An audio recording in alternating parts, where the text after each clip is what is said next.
What is up, my friends? I hope that you're all well and you are very welcome along to tonight's video. We are going to be giving you guys the very latest on Liverpool's pursuit, I should say, which is coming to an end, of Alexis Mac Allister. We're going to talk about the finer points of the deal. We're going to give you guys a rough timescale and when you can expect it to be completed. We're going to talk about Gabri Veiga from Celta Vigo, Manu Kone, Kefren Thuram, and a couple of other little bits and pieces along the way. You know how this works. I'm going to talk. I want you then to let me know your thoughts in the comment section.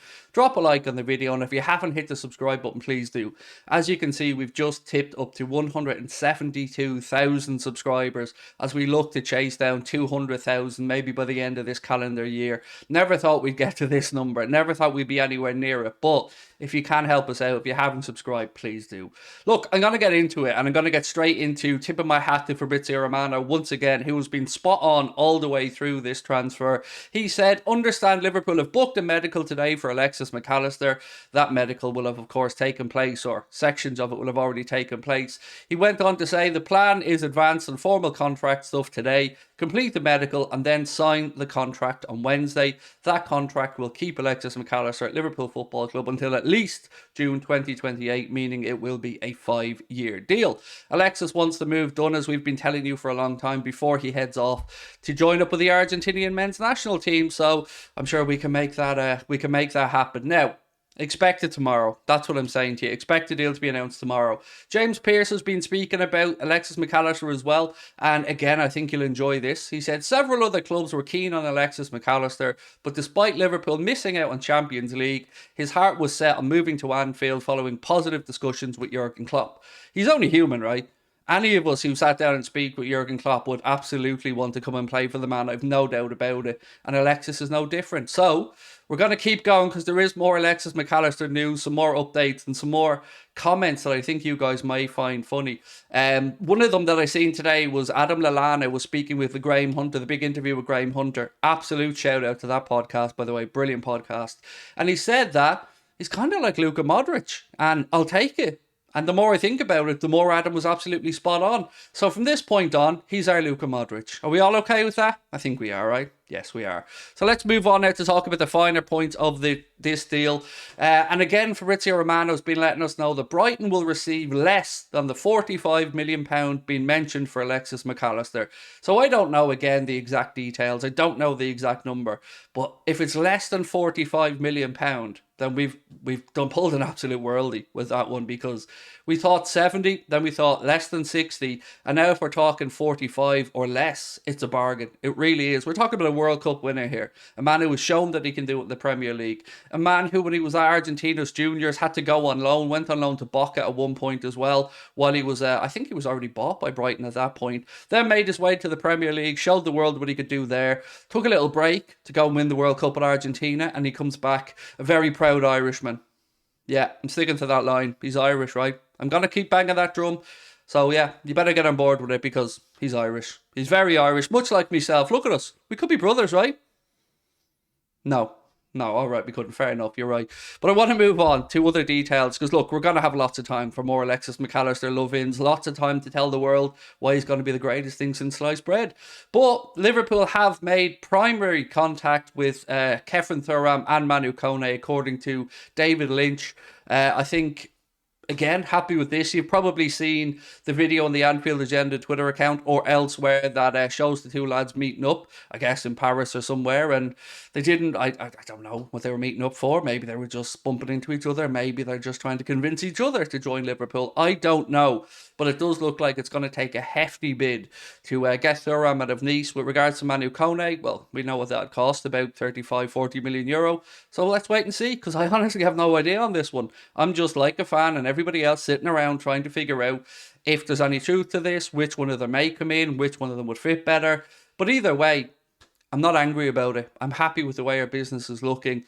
And on that, we gave you guys a little update yesterday on Liverpool's pursuit of Gabri Veiga. I think it's kicking on another little bit. So Liverpool have shown the most interest in signing him, according to journalists over in Spain. And he has changed agent recently as well to Pini Xavi, who's a super agent for those of you who don't know. And that that kind of shows that maybe Gabri Veiga is looking for a way out. Now, yesterday we gave you guys the news that it looks like Newcastle have walked away from their pursuit of him. So maybe that just leaves us. Hopefully that just leaves us. I don't know. But the kid looks a real talent. Now, the obvious question is, if we were to sign Gabri Veiga, could we have another Fabio Carvalho situation? Would it be another player that maybe isn't quite ready to come in now and Liverpool may have to play the long game with? I honestly don't know.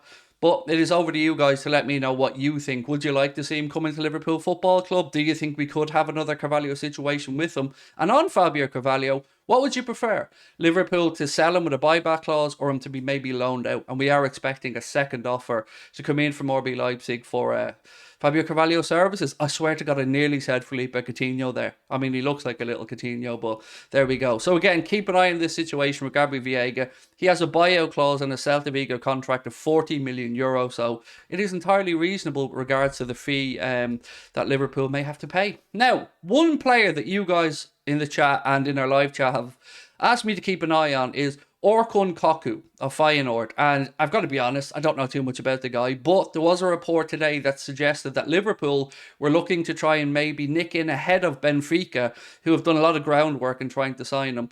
That's according to a site coming from the Netherlands, 1908.nl, which I believe is probably a Feyenoord site. The Reds are eyeing the Turkish international, they say, who scored 12 goals and had 5 assists this season.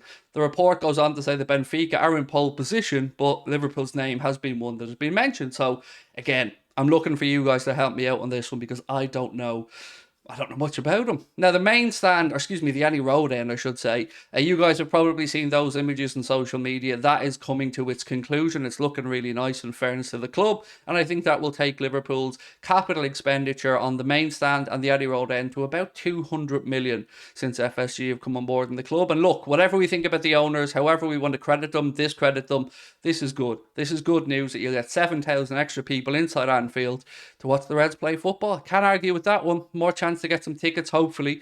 Chance to be a fine thing, right? And it'll take Anfield's capacity to about 61,000. So, my friends, that is pretty much it from me this evening. But I want to just give you guys a heads up about the Anfield Agenda Twitter account. All of the stuff that you hear me speaking about each night, you can find over there. It's at Anfield Agenda on Twitter. So please do give it a follow. Just hit the 50k mark on there.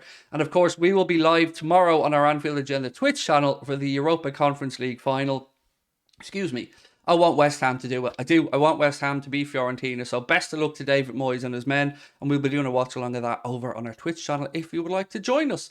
You know the score though. I want to know your thoughts right now in the comment section on everything I've spoken about today. How excited are you about Alexis Mac Allister? And I believe he's about to wear the number 10 shirt as well, by the way. I think I mentioned that previously. So yeah, over to you guys now. Let me know your thoughts in the comment section. If you haven't hit the like button, please do. And of course, don't forget to subscribe. Talk to you guys soon. Much love, my friends. Bye bye.